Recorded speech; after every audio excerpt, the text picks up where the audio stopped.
阿伽瑪嘅命名源自於梵語入邊阿含經阿伽瑪。阿伽瑪係佛教最根本嘅經典，記錄咗釋迦牟尼佛在世時嘅教法、言行同埋弟子嘅答話，內容涵蓋宇宙人生哲理、修行方法同生活倫理，係所有佛教宗派嘅共同源頭。早晨，歡迎你再次返到嚟模型簡單玩。今次模型簡單玩嘅係呢隻40年前推出，當年只售300日元嘅1:2200阿伽瑪號模型。等我同大家一齊回到我初初玩模型嘅時代，去感受一下幾十年前玩模型嘅溫度到底係如何。咁我哋而家立即開始模型簡單玩。呢隻阿伽瑪號模型首次發售日期係1985年，距離今日已經足足有40年。呢40年嘅技術差距亦都可以喺呢套模上面清晰可見。當年嘅模具大多數係由線床同探針車出大致嘅外形，再靠師傅嘅手藝修出嚟，所以大部分嘅直角都唔係直角，大部分嘅平面都唔係平面。只要你拎起塊板件細心咁睇，就會覺得非常之有趣。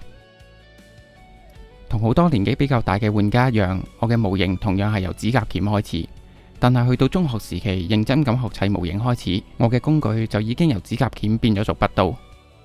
好似咁，將件板件放平，用筆刀唔好太貼邊咁插落去，之後再貼住邊插多一次，好似用剪鉗二段剪一樣。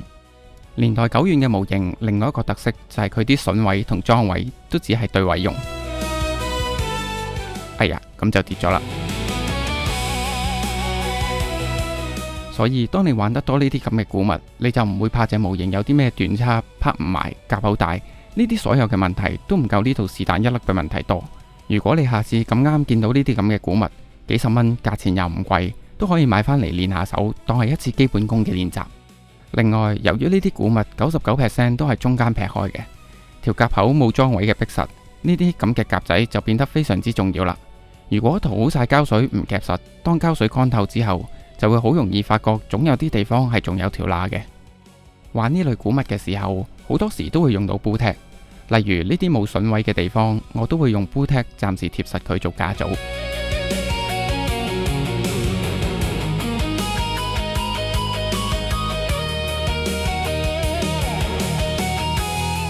就咁睇返呢套模型同2026年出嘅模型，你就會感受到模型工業進步嘅地方。當然喺進步之中，有啲地方係必須要向大時代作出妥協嘅，例如嗰啲古靈精怪嘅 KPS 同不同配方、花款多多嘅環保材料。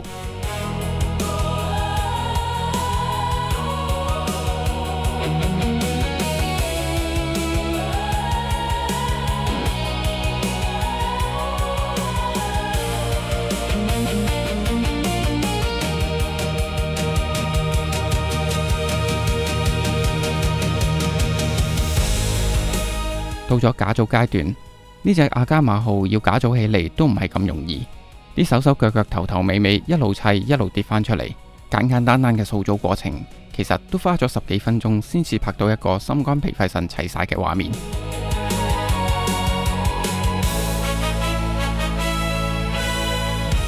呢隻阿伽瑪號除咗2個生活區之外，佢條頸都可以縮埋變成戰鬥形態。不過要幫個身做無縫之前，就必定要先搞掂咗個頭，放咗入去先至可以無縫個攬身。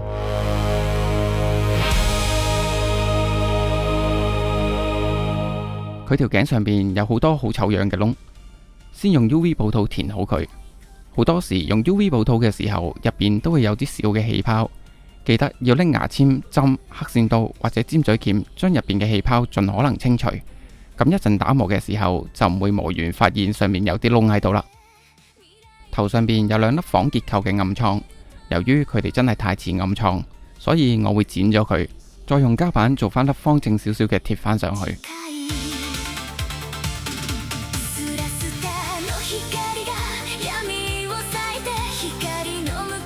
呢塊係我是但喺台面執到嘅1.2mm 膠板，先剪齊少少個邊，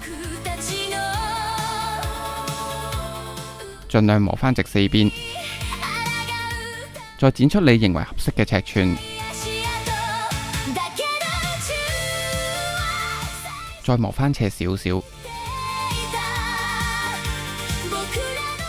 隨意放上去一個你覺得好睇嘅位置，用少少留縫膠水貼落去，修正一下個位置，輕輕力壓實，完成。除咗呢粒之外，我仲準備喺靠頂嘅位置再加多粒，等佢冇咁蝕家煙啊嘛。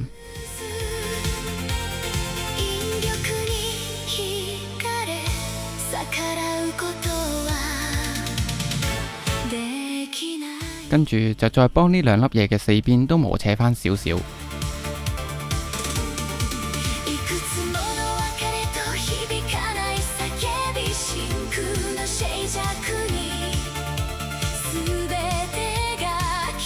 搞掂。阿加瑪號個頭除咗粒暗瘡之外，我覺得最需要改動嘅地方就係隻角啦。呢度我會用到0.5mm 嘅膠板，一樣先剪少少落嚟，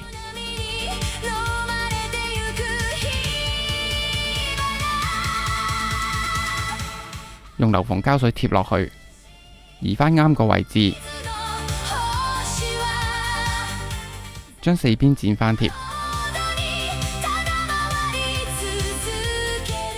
再磨返平啲邊位，跟住再磨或者刮斜少少啲邊位，做返少少絲面俾佢。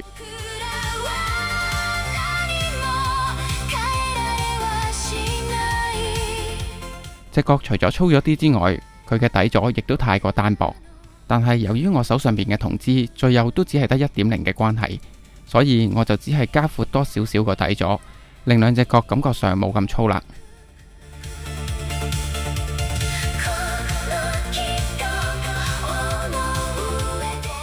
成個頭就到此為止啦，而家就可以將個頭直接放返上個身度，用膠水貼死個身同埋無縫咗佢。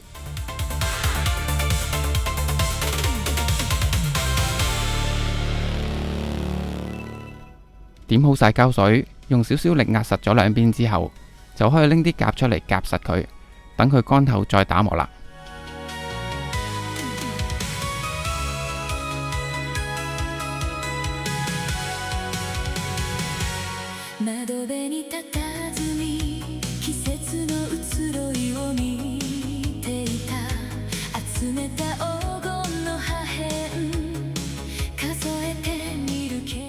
喺肚腩嘅呢個位置有個血肉模糊嘅梯形，由於呢個位唔係好睇到嘅關係，所以我就直接磨平佢算啦。大家睇下呢個位，有冇發覺佢條邊係唔平嘅呢？其實唔止呢條邊唔平，呢隻阿加瑪好多嘅邊位都係唔直同左右唔對稱。呢啲位就係舊模型嘅獨特之處，係需要你用愛去包容，同用無限耐性去修正。除咗邊位唔直之外，舊模型嘅最大特色就係舊模型嘅表面會比較浮，所以比較大或者比較重要嘅位置都盡可能幫佢執翻靚個表面。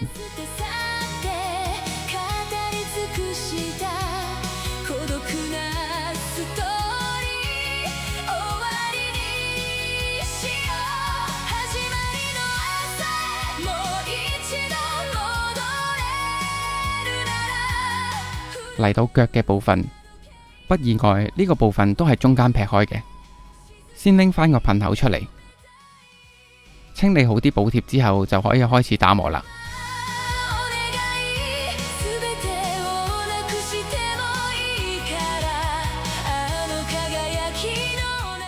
呢隻腳左右嘅邊位好多都係唔對稱嘅，記得係咁意修正返對稱少少。手做嘅模具除咗形狀唔對稱之外，厚度都有機會唔一樣嘅。不過少少嘅厚度唔一致，問題不大嘅，磨咗佢就得啦。打磨完記得幫佢統一翻啲線嘅粗度。腳旁邊呢個半圓形嘅底部係空嘅，由於個窿唔太深，簡單咁用 UV 補土補咗佢就可以啦。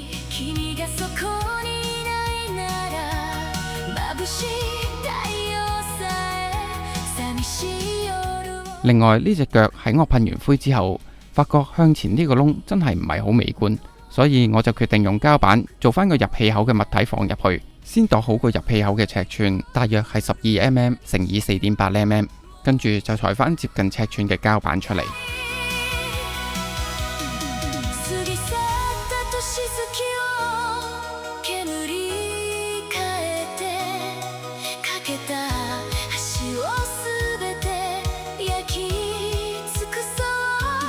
呢兩片膠片，我準備切一堆0.幾mm 嘅膠條貼上去，大約咁幼就 OK 啦。切咗一堆出嚟之後，就可以拎把尖嘴鉗慢慢咁排上去，放好一條就用膠水滴死一條。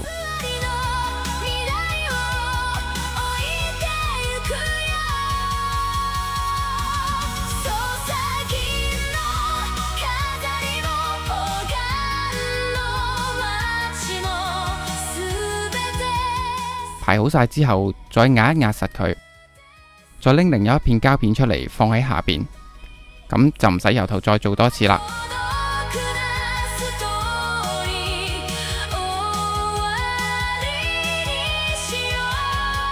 最後修剪一下，再磨一磨返佢，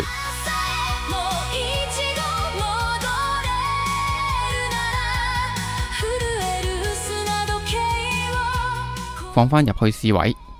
得咗，做完隻腳就到隻手啦。呢個夾板位置嘅底部係有一排一排嘅窿嘅，呢度我都照樣會用 UV 補土填好返佢。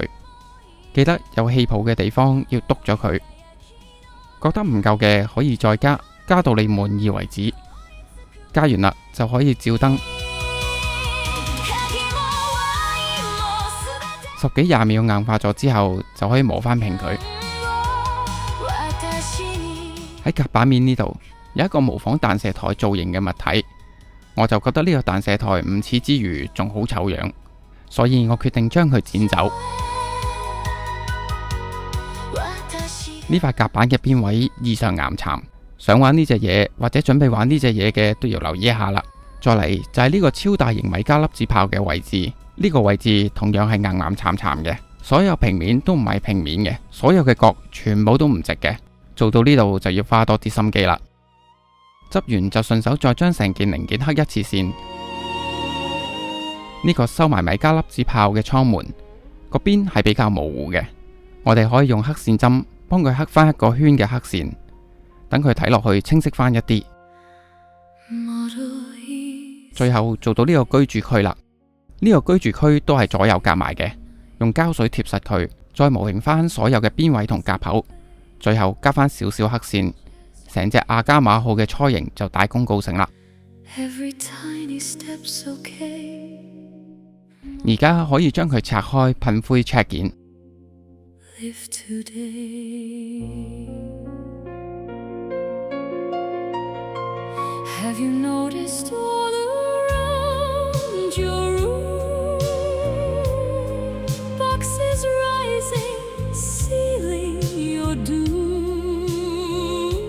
check 清楚冇問題之後，就可以開始遮噴啦。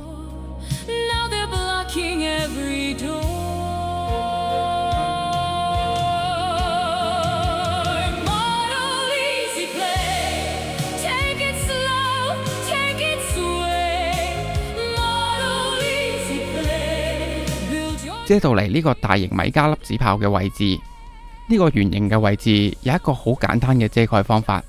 就係用呢隻Tamiya出嘅曲線用遮蓋膠紙，佢嘅材質係 PVC， 有適量嘅伸縮性，可以轉彎，用嚟遮呢啲比較細嘅弧位絕對一流。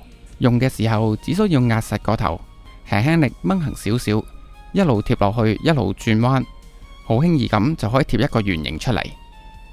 之後再用普通嘅遮蓋膠紙遮埋其他嘅地方，咁就遮完啦。而家嚟驗收一下成果。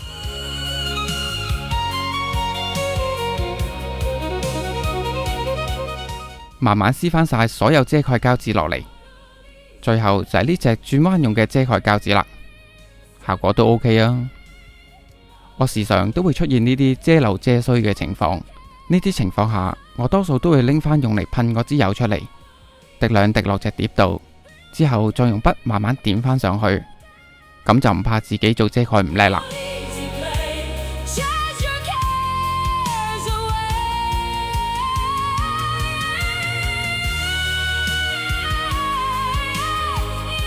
遮噴完筆就可以滲線啦。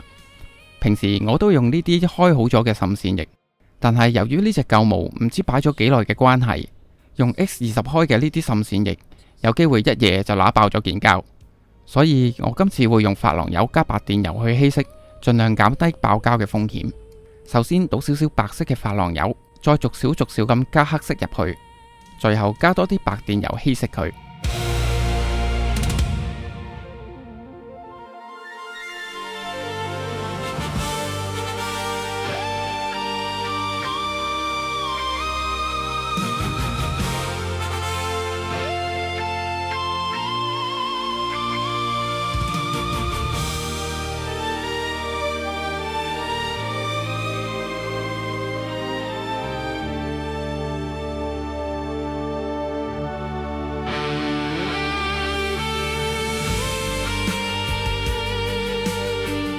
滲完線之後，可以用白電油去抹返乾淨佢哋。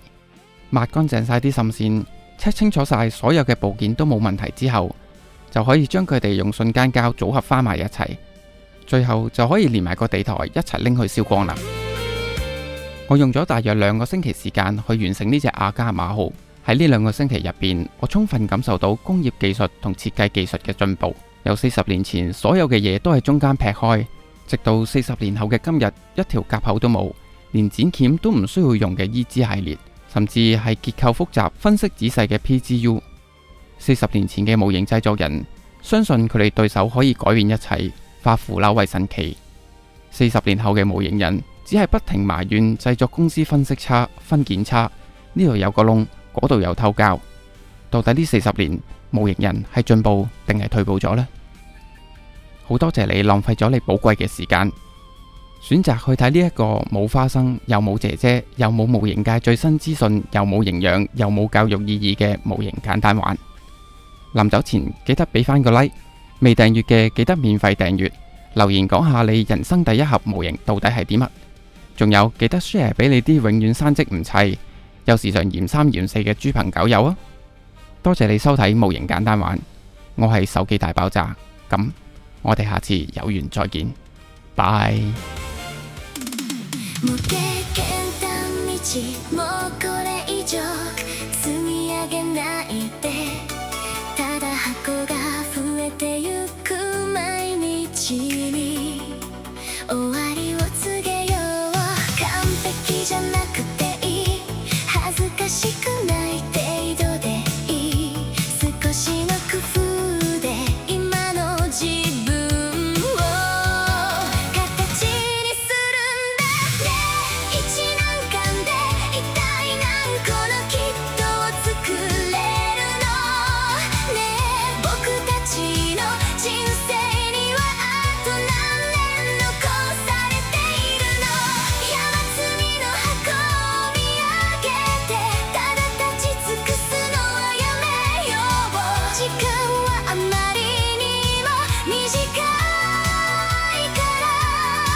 你係咪發現去到最後連條片都完埋，都未見到布拉道嘅出現呢？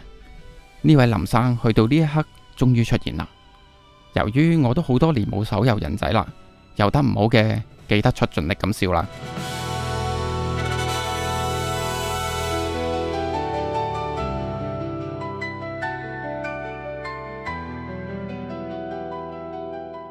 搞掂，算係咁啦，唔好要求太高啦。行後10步就唔覺得肉酸噶啦，係咁啦，下次見，拜。